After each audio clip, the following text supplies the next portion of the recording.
Facebook এখন নাকি কাউকে মনিটাইজেশন দিচ্ছে না, তাহলে এত এত ভিডিও বানিয়ে কি লাভ? কোন কোন উপায় আমরা কন্টেন্ট মনিটাইজেশন টুলসটা পাবো? আমার ভিডিও নেই, তাহলে কি আমি কন্টেন্ট মনিটাইজেশন সেটআপটা পাবো না? আজকের ভিডিওর মাধ্যমে ক্লিয়ার করে দিব যে ফেসবুক কাদেরকে কন্টেন্ট মনিটাইজেশন সেটআপটা দিচ্ছে, কাউকে দিচ্ছে না। ধৈর্য সহকারে ভিডিওটা শুরু থেকে শেষ পর্যন্ত দেখবেন, ভালো লাগলে ভিডিওটা অবশ্যই শেয়ার করে দিবেন। প্রথমেই আমি বলি যে এরকম অনেকে আপুরা আছে যে কন্টেন্ট মনিটাইজেশন অনেক বড়, অনেক ওয়াচ টাইম, অনেক ফলোয়ার, তারপরও তারা কিন্তু কন্টেন্ট মনিটাইজেশন সেটআপটা কিন্তু পায় নাই। আর অনেক আপুরা আছে যে যাদের ফলোয়ার নেই, অনেক ওয়াচ টাইম কম, তারা কিন্তু কন্টেন্ট মনিটাইজেশন পেয়েছে। যেমন আমি আমার কথা বলি, আমার একটা পেজে কিন্তু ফলোয়ার হয়েছে 30,000, আর ওই পেজটার ভিতরে কিন্তু আমি আজকে 1 বছর ধরে কাজ করি না, তারপর আমার ওই পেজটার ভিতরে কিন্তু কন্টেন্ট মনিটাইজেশন সেটআপটা দিয়ে দিছে। তো ফেসবুকে কিছু ক্রাইটেরিয়া আছে, বড় ভিডিওগুলো রাখতে হবে, 15 সেকেন্ডের ভিতরে রিলস ভিডিওগুলো দিতে হবে, ছবি পোস্ট করতে হবে, লেখা পোস্ট করতে হবে, এইগুলা কিন্তু মানে ফেসবুকে কিন্তু দিয়ে দিছে। তো এইগুলা কিন্তু অনেকে দেখা যায় মানে এগুলো আছে কাজ করে না, যারা পেজে বড় ভিডিও নেই বললেও চলে, রিলস ভিডিও আছে, তারাও কিন্তু কন্টেন্ট মনিটাইজেশন টুলসটা পেয়ে যাচ্ছে। যেমন আমি আমার ওই পেজে কিন্তু বড় ভিডিও ছাড়ি না, রিলস ভিডিও যদি ইচ্ছে করে প্রতিদিন একটা ছাড়ি, এবং কি ছাড়িও না মাঝে মাঝে, তারপরে ওইটার ভিতরে কিন্তু আমি কন্টেন্ট মনিটাইজেশন সেটআপটা পেয়ে দিছি।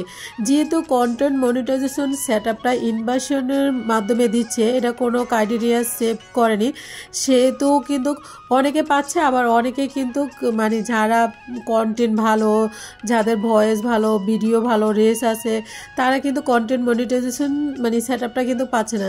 2025 সাল আসার পরে দেখা যায় মানে অনেকে 2 থেকে 3 মাসের ভিতরে কিন্তু স্টাডি সেটআপটা কিন্তু চলে আসছে, তারা কিন্তু অনেকে কিন্তু স্টাডি সেটআপটা কিন্তু রানিং করে কিন্তু ইনকাম করছে। ফেসবুক কিন্তু রিল সেটআপটা কিন্তু আর দিবে না, কারণ সামনে দিচ্ছে কিনা সেটা কিন্তু এখন পর্যন্ত বলে না। তার জন্য আমাদের সবারই কাজ করা উচিত যে কন্টেন্ট মনিটাইজেশন সেটআপটা নিয়ে আপনি ভালো ভালো কন্টেন্ট নিয়ে কাজ করতে থাকেন, রিলস ভিডিও নিয়ে কাজ করতে থাকেন। বড় ভিডিও যদি নাও দিতে পারেন, অন্তত সপ্তাহে 2 থেকে 3টা আপনাকে বড় ভিডিও রাখতে হবে যদি কন্টেন্ট মনিটাইজেশন সেটআপটা পেতে চান।